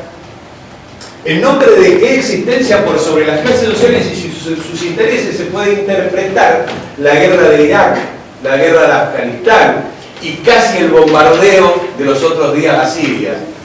Háblenme entonces del Estado neutral. Me sorprendería tanto como la Declaración de las Naciones Unidas. Citado el profesor, el Estado no es neutral, ni es una cuestión de abstracto. El Estado no es cierto que sea población, territorio, gobierno, símbolos y reconocimiento de los otros estados y nada más. Esas son las condiciones de estatidad que se citan permanentemente en esta facultad. Vean, es falso, es mentira. El Estado es muy otra cosa. El Estado no es una cosa abstracta. El Estado se humaniza a través de sus burócratas, a través de sus funcionarios. ¿Y saben quién presta los funcionarios del primer nivel en el Estado? Una porción del Estado en la Argentina, la universidad. Se citaba acá a las consultoras famosas, a los ministros de economía famosos. Cavallo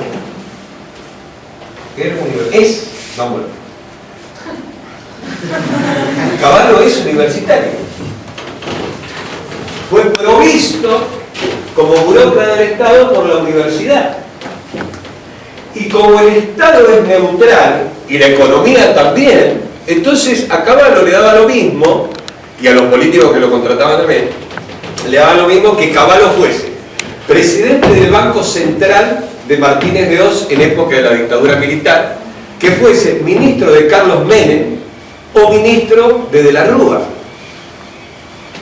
Entonces, la universidad provee de los colonizados a través de la colonización cultural. La colonización cultural ingresa en el pueblo argentino y en los pueblos de la América Latina a través de dos vías fundamentales. Hay más. Pero son la universidad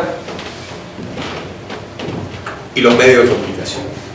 Los medios de comunicación son un instrumento permanente de colonización y de incomprensión de la realidad, entre ellos del Estado. Fíjense, en realidad las burocracias existen desde que algún hombre dijo: este palmo de tierra es mío. Y entonces tenía que cultivar ese palmo de tierra. Entonces llamó al brujo, él se encargó de organizar, llamó al mago, llamó al sacerdote. Y entonces una burocracia sacerdotal, religiosa, que consultaba a los astros, lo decía: mirá, el maíz está en tal época.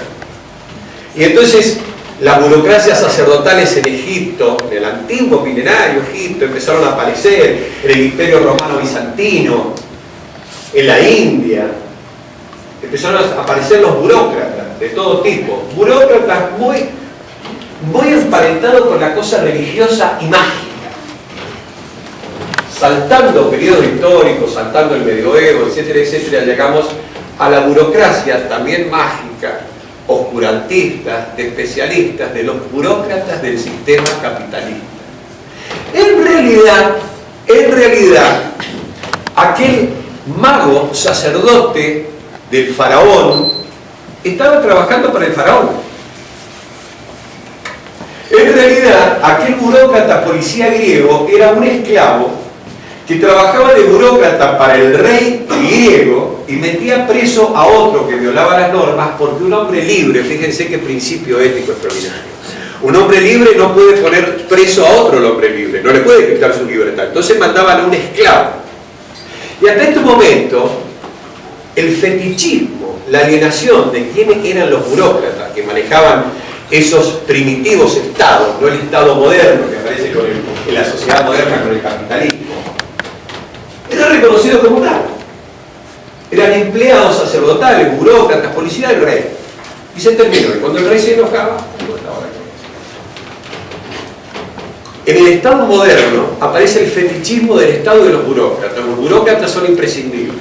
Los políticos dicen cosas, los burócratas reaccionan. El político nunca sabe lo que está pasando. Y lo hizo la burocracia. La burocracia es incontrolable. Y aparece estas tesis de la separación del Estado y la sociedad. Hay algunos autores que han planteado esto, desde Hegel, pasando por Max Weber, ambos nacidos en la misma región de Alemania, donde se impactaron por el Estado prusiano. Entonces, Hegel puede ser el filósofo más grande que ha tenido el Estado, Max Weber el sociólogo más grande que ha tenido el Estado, pero el Estado en Prusia era todo. En Rusia, el Estado era vinculado a la teocracia rusa. En Rusia, todo aquel que quería cambiar Rusia por una sociedad más justa era anarquista. El hermano de Lenin era anarquista y lo colgaron. Entonces, uno de los libros fundamentales de Lenin es El Estado y la Revolución, porque sabe que en Rusia no se entiende el papel del Estado, y no puede seguir ni a Hegel ni a Max Weber. Ese es un Estado revolucionario. Pero, ¿qué pasa con estas burocracias? Porque estas burocracias que dominan la universidad, y la universidad pierde el objetivo del servicio que debe prestar a los ciudadanos que la pagan con sus impuestos. ¿Por qué estas burocracias quedan desfasadas, como surgidas de otra parte, no de la sociedad? No es una emergencia de las luchas de clase y de las luchas sociales, no, está todo eso y la burocracia, para la cual vamos a buscar ciertas metodologías para que se maneje bien. Fíjense, las burocracias han saltado toda la vida en todos los países del mundo donde hubo revoluciones, transformaciones profundas. La burocracia del rey Luis XVI no fue la burocracia de la Revolución Francesa, por lo menos en las primeras épocas, más allá de que después volvieron muchos. Y lo mismo pasó en la Revolución Rusa. Algún autor, Isaac Deutscher, el mismo Ramos, que no tiene una teoría general del Estado, Leo Trotsky, Perón, consideran al Estado y a la burocracia otra cosa. Uno de estos autores dice: las burocracias entran en vigor, y ahí me asocio a una parte de lo que había planteado el profesor Roy. Las burocracias entran en vigor y toman una importancia desusada en la sociedad cuando las clases en conflicto están desgastadas, sobre todo aquellas que quieren transformar la sociedad en algo más justo. Y entonces, en su desgaste, en su cansancio, de su lucha, mientras que del otro lado han contestado esa lucha, y está todo el mundo cansado y ya no quiere más, y déjame de joder con la política. Entonces aparecen los burócratas que se hacen cargo de todo. Puede pasar en esta facultad, puede pasar en la universidad, puede pasar en el país. Fíjense, para ir terminando en este tema de la burocracia y el Estado. El Estado no es neutral y el Estado no es una abstracción, está conformado por hombres y mujeres que particularmente se forman en sus planos más jerárquicos en la universidad. Primer dato. Segundo dato. Fíjense que la puesta en marcha nuevamente del sistema democrático en la Argentina con elecciones, partidos políticos y eso, viene luego de una gran derrota nacional en términos argentinos y nacional en términos nacionales, de nación latinoamericana. Había habido una brutalidad represiva en muchísimos países de la América del Sur antes de volver en 1983 en la Argentina a poder votar, y además la Argentina acababa de perder una guerra que la perdieron los latinoamericanos, que fue la guerra de Malvinas contra los ingleses. Se venía de 2 derrotas nacionales y arranca, para colmo, después de 2 derrotas nacionales profundas, en otra derrota que dejó, habiendo pasado en Argentina el proceso más violento de represión que recuerde la historia argentina, que fue la dictadura cívico-militar encabezada por Martínez de Oz y Videla. De eso venía la Argentina, de la represión, de perder una guerra y de un fenómeno hiperinflacionario que se desató a poco tiempo de gobernar Raúl Alfonsín. Y se funda tiempo después el esquema burocrático de partidos políticos, el sistema de las burocracias punteriles de los partidos políticos en la Argentina. Y entonces en la Argentina ocurre lo siguiente. Perón decía otra cosa: cada peronista lleva en su mochila el bastón de mariscal. Vale decir que cualquiera puede ponerse a hacer política, decir hay que ir para allá, la estrategia es esta, la táctica, ¿viste cómo va Perón? El lenguaje militar, táctica, estrategia, vamos. Y listo, y cualquiera tenía en la mochila el bastón de mariscal. Desde que se articuló esta burocracia de partidos políticos, donde los candidatos lo ponen, desde el diario Clarín al aparato partidario, el más idiota puede ser candidato a presidente o candidato a gobernador o senador, absolutamente desconocido. Que haya sido presidente de la Argentina de la Rúa es un sinsabor que uno no puede todavía digerir, ¿verdad? Pero no, porque se puede tener un presidente que no coincida con uno, pero que sea tan estúpido. Y sin embargo, los medios de comunicación y los partidos no hablaron de la estupidez de la Rúa, y fue presidente. Cuando sea presidente voy a vender el avión. Esa era la campaña presidencial de la Rúa, ustedes se deben acordar, ¿no? La barbaridad de una burocracia de partidos donde ha primado el aparato burocrático en todas las tomas de decisiones frente a las decisiones del demos. Decía el profesor, hay que democratizar la democracia. Hay que recuperar la política, que es el único instrumento de liberación que tenemos las argentinas y los argentinos y todos los latinoamericanos. Es difícil hablar de política hasta en la Facultad de Ciencias Políticas. Digo yo, si esto fuera un jardín de infantes, ¿qué mierda decimos? No se puede vivir con perspectiva saludable en la Argentina si no se discute la política. Todo lo que se hace en la economía, en el Estado, en la educación, todo tiene que estar ordenado en base a valores, tiene que haber una axiología. Si no, ¿por qué hacemos las cosas? Porque técnicamente, neutralmente son las convenientes. Me niego a pensar así, sencillamente, no una posición ideológica, es porque es mentira.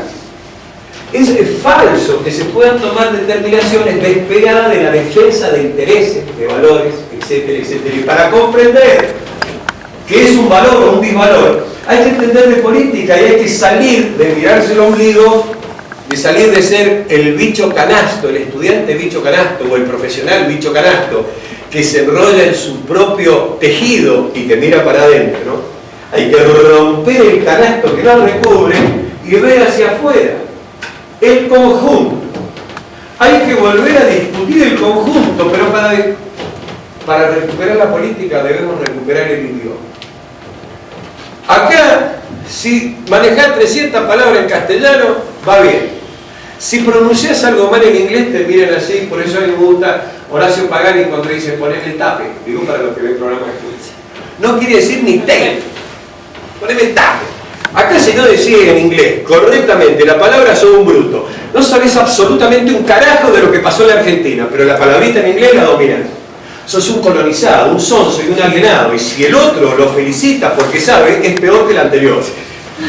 ¿Me entienden? Y eso pasa en la Universidad Argentina. Tenés que manejar 4 palabras, 5 en inglés, pero de historia argentina, de historia política argentina, de economía argentina, de la realidad argentina, que no sepa nada, nadie te critica. Nosotros dábamos una cátedra optativa que se llamaba Pensamiento Político en esta facultad. Me prohibieron dar esa cátedra. Era mucha política. ¿Entiendes? Está envenenando el cerebro de los estudiantes, este profesor. Casi me hacen tomar cicuta como a Sócrates. Yo no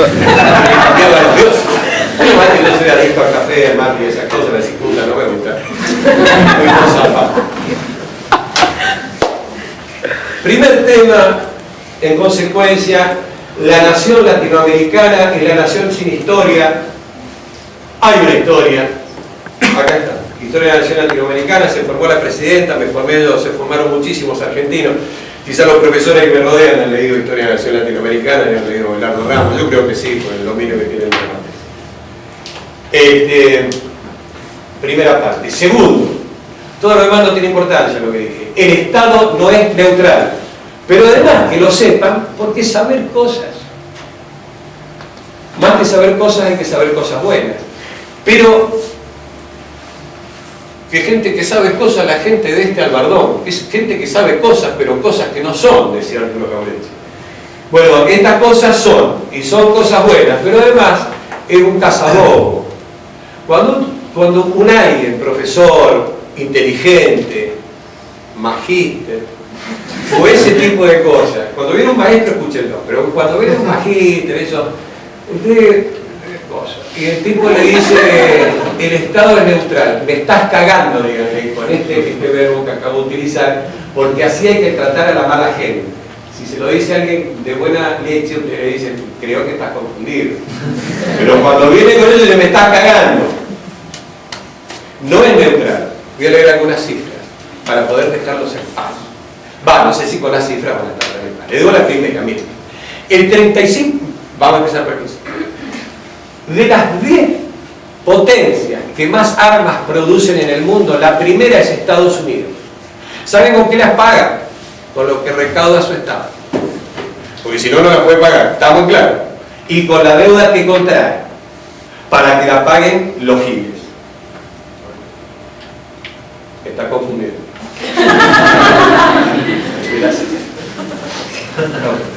El primer país del mundo que más armas produce es Estados Unidos.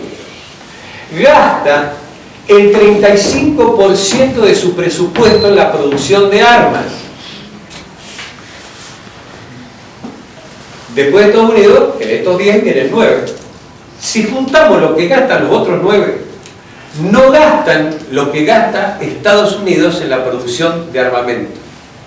Sin embargo, gastando más que las 9 potencias que le siguen en armamento, no puede pagar sus empleados públicos. ¿El Estado es neutral?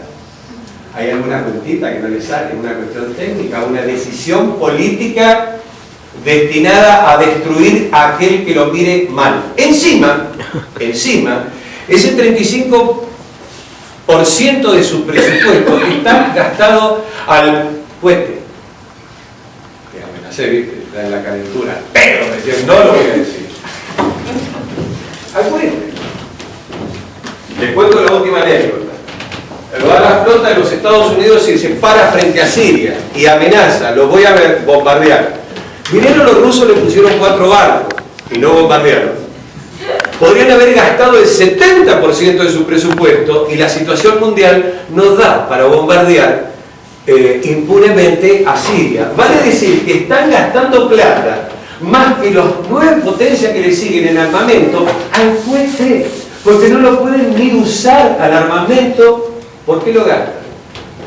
Porque la burocracia norteamericana está controlando el Estado norteamericano, favoreciendo los intereses de el sistema armamentístico de las empresas que producen armamento en los Estados Unidos para reprimir al mundo todo. El día antes de que le dijeran a los empleados públicos, che, váyanse a su casa y vuelvan cuando los llamamos, el día antes, en un día, Estados Unidos dispuso el gasto de 5.000 millones de dólares en armas. El día anterior, al otro día le dijeron a los empleados públicos no vuelvan. El día anterior, dice, el Pentágono transfirió miles de millones de dólares a cuentas bancarias de empresarios, no a los empleados públicos, transfirió miles de millones de dólares a empresarios en la víspera del cierre parcial del gobierno de los Estados Unidos, que ocasionó la suspensión temporal, en principio 400.000 empleados, después fueron 800.000 del Departamento de Defensa. En total el Pentágono otorgó 94 contratos en la tarde de ayer en su derroche de dinero anual al fin del año fiscal. El último día del año fiscal se gastaron 5.000 más. Habían gastado billones, se gastaron 5.000 millones más, una bicoca. No paso a detallarles, porque en homenaje a la brevedad de la exposición, no paso a detallar exactamente en qué se gastaron los últimos 5.000 millones de dólares por parte del Ministerio de Defensa. Pero hicieron un gasto de 20 millones de dólares en Cáceres. Cáceres. Y ustedes dirán, ¿qué arma será? 20 millones de dólares. Cáceres. No, Cáceres. Cáceres, ¿viste? Cáceres, mirá en Cáceres. Se gastaron el último día 20 millones de dólares en Cáceres. Ya habían gastado en comprar granadas finlandesas, una buena cantidad, está acá, porque son muy buenas las granadas finlandesas, son chiquitas, todas fuertes, son de fácil manejo, en el bolso de la señora, en el bolsillo del va y tirar la granada, son bárbaras. Entonces gastaron un montón de millones en granadas y otras cosas, en un radar que pusieron en medio del océano, y en Cáceres. 20 millones de dólares en Cáceres, al otro día cerraron y echaron a los empleados públicos. Ese es el Estado norteamericano. Se juntan los demócratas y los republicanos, y los republicanos le dicen, para que nosotros te aumentemos el techo de la deuda de los Estados Unidos está en el orden de los 16 billones, con B, 16 billones de dólares. Es el Estado más endeudado del mundo. Emite. La ex abogada del Banco Mundial dijo que esto es pura corrupción. Acaba de irse el Banco Mundial y señala, acá tengo la declaración de esta mujer, dice que esto, lo que está haciendo Estados Unidos, es pura corrupción. Emite sin pensar que hay un mañana. Y entonces se endeuda, deben 16 billones, 600.000 dólares y no alcanza. Entonces los republicanos le dicen, deja de joder, le dicen a Obama, con el tema de la salud. Deja de subvencionar el tema de la salud. Los republicanos tienen, ustedes han visto cuántas series de televisión donde aparecen los hospitales, las enfermeras dirigentes y los médicos probos que dejarían su vida por el paciente que ingresa, y agarra a uno una pasión enorme por ser médico. Vos ves esa serie, claro, porque están invirtiendo en la propagandización del sistema privado de salud, y han agarrado Hollywood y la serie para emboludecer al mundo, y tienen 48 millones, ¿saben cuántos somos en la Argentina? 42, 43 millones tenemos. En Estados Unidos hay 48 millones de norteamericanos que no tienen ingreso a ningún sistema de salud. Ese es un nicho enorme de riqueza que el negro Obama viene a quitarle. ¿Cómo me quitáis esos negocios que son los que nos bancan a nosotros como senadores y todo lo demás? Que explote el Estado. No te vamos a votar el endeudamiento. Fíjense, vienen los banqueros, que son la otra ala de la componenda, que dicen, pará, el Estado debe protegernos a todos, a los banqueros también, que están bastante protegidos. Entonces, nos van a quitar hasta los paraísos fiscales, las cuevas, como le dice la presidenta. Entonces, son todas las cuevas de Alibaba. Y bueno, y dice, acá, si no se paga, si no se aumenta el techo de la deuda de los Estados Unidos y Estados Unidos no paga y entra en impago, la crisis mundial va a ser tan enorme que vamos a perder absolutamente todo. Obama, levantar el techo de la deuda y sigamos viviendo. Y los tipos hacen así porque siguen prestando plata. El 70% de lo que se produce en capital en Estados Unidos está destinado a los manejos financieros, el 30% a la producción de bienes y servicios. El fin de Estados Unidos se acerca. El Estado de los Estados Unidos vio cómo quebraba Detroit, tiene 20 estados en bancarrota que en cualquier momento pueden llegar a declarar su quiebra, y el que entra, la primera señal de bancarrota es no pagar. El Estado nacional latinoamericano, el Estado federal, entra en impago quizá el 17 de octubre. No creo que esto ocurra, sería una forma extraordinaria de celebrar el 17 de octubre, pero no creo que tengamos esa grata noticia. Van a zafar, calculo, pero no soy un analista internacional. Lo cierto es que el Estado norteamericano no puede enfrentar hoy sus deudas sin el conflicto enorme que son 48 millones de seres humanos sin atención en la primer potencia del mundo, un ejército, unas fuerzas armadas absolutamente sobredimensionadas que no le sirven para poner a raya un país como Siria, infinitamente más chico, menos poderoso, y que se ha granjeado, creo yo, la antipatía del 80% del mundo, y que en estos momentos el 80% de los norteamericanos no quieren ingresar en la guerra porque saben que ya la guerra han tenido muchas y nunca salen beneficiados. Miren en qué condiciones nos han dejado las guerras anteriores. Eso es lo que está pasando con el Estado. ¿Quién puede decir, a partir de estas cifras breves que acabo de señalar, que el Estado es neutral, que es una cuestión técnica y que hay que buscar ciertas metodologías para mejor administrar? Si les queda alguna duda, yo les voy a contar una breve anécdota.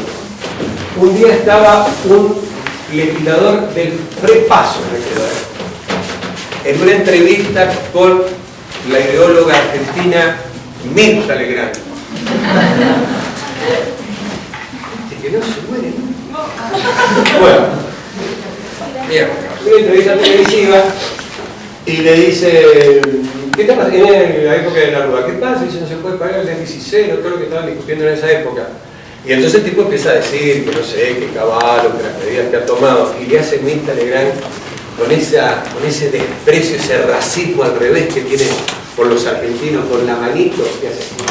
Y le dice: déjense de bromar, aprendan a administrar, va a ver cómo alcanza la plata. Miren cómo administran en Estados Unidos. Digo, si querían alguna conclusión, después de citar todos los autores, Hegel, Ramos, Mirta Legrand, es la misma. Entonces, yo tenía un amigo en el barrio que era más grande que yo y me decía siempre: mirá, vos lees el diario editorial, la editorial del diario La Nación, y escuchá a Mirta Legrand, ponete en desacuerdo y vas a ser toda la vida un tipo más o menos revolucionario. Tenía razón. Entonces, para terminar, el único objeto que he tenido al presentarme a hacer esta breve exposición sobre el Estado, Nación y Latinoamérica es que quienes me escuchan sepan que ese bicho en vías de extinción que anda por los Andes se llama puma. Nada más.